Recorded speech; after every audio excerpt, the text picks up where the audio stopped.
Nampally AIMIM रुकन assembly Jafar Hussain Miraj ने खैरताबाद इलाके में दो बुरखा पोश खवातीन की जानिब से पंडाल में नस्ब की गई मूर्ति को नुकसान पहुंचाने के वाक़े की मजम्मत की है। तफसीलात के मुताबिक नवरात्रि त्यौहार के पेश नज़र खैरताबाद में लगाए गए पंडाल में बुरखा पहने दो खवातीन दाखिल हो गई और उन्होंने वहां नस्ब की गई मूर्ति को नुकसान पहुंचाने की कोशिश की, ताहम अकीदतमंदों ने उन्हें रोक दिया। पता चला है कि खवातीन ने बाद में हनुमान मंदिर और चर्च जाकर भी इस हरकत को दोहराया। इस वाक़े की इतला मिलने पर MLA जाफर हुसैन मिराज ने पंडाल पहुंचकर मुआयना किया और मुंतज़मीन से तमाम तर तफसीलात भी इकट्ठा की।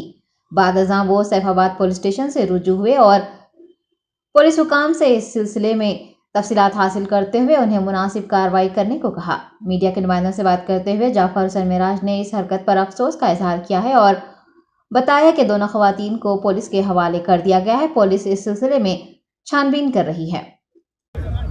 आज सुबह चिंतन बस्ती में जो दशहरे के लिए यहाँ पर माता का जो मूर्ति बिठाई गई थी, सुबह 8 बजे के टाइम पे कोई दो लेडीज़ जो बुर्का पहनकर आके हाथ में उनके कोई एक स्पैनर जैसा पाना था, उससे मूर्ति के जो लॉयन है उसको मारकर डैमेज करने की कोशिश की गई।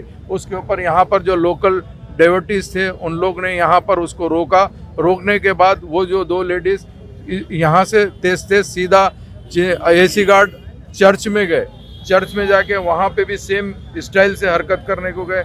वहाँ पे जो लोग थे उन लोग रुकने पर फिर वो दो लेडीज़ निकल के वीरनगर हनुमान मंदिर की तरफ गए। जब हनुमान मंदिर की तरफ गए तो वहाँ के लोग उन लोग को रोके, जिसमें दो, एक सोहेल नामी एक और एक बल्लू नामी, लल्लू नामी, ये दोनों के दोनों वो लेडीज़ को पकड़ के पुलिस के हवाले करे। पुलिस डिटेल इन्वेस्टिगेशन कर रही है। मैं कमिश्नर पुलिस से ये रिक्वेस्ट करना चाहता हूँ, ये जो माहौल बिगाड़ने की कोशिश की जा रही है इसके ऊपर डिटेल इंक्वायरी होना चाहिए। चूँकि हमारी पार्टी के प्रेसिडेंट नकीब मिल्लत बैरिस्टर असदुद्दीन ओवैसी साहब ने ख़ास तौर से मुझे ये इंस्ट्रक्शन दिया है कि जाके इंस्पेक्शन करके पुलिस से पूरा बात करना। मैं मॉर्निंग से तमाम हायर ऑफिसर्स के साथ में मैं कंटिन्यू लगा हुआ हूँ और मुझे उम्मीद है इसके ऊपर पुलिस डिटेल इंक्वायरी करके क्या है इसके पीछे बिहाइंड द सीन वो पुलिस आपके सामने बताएगी। बहुत बहुत शुक्रिया।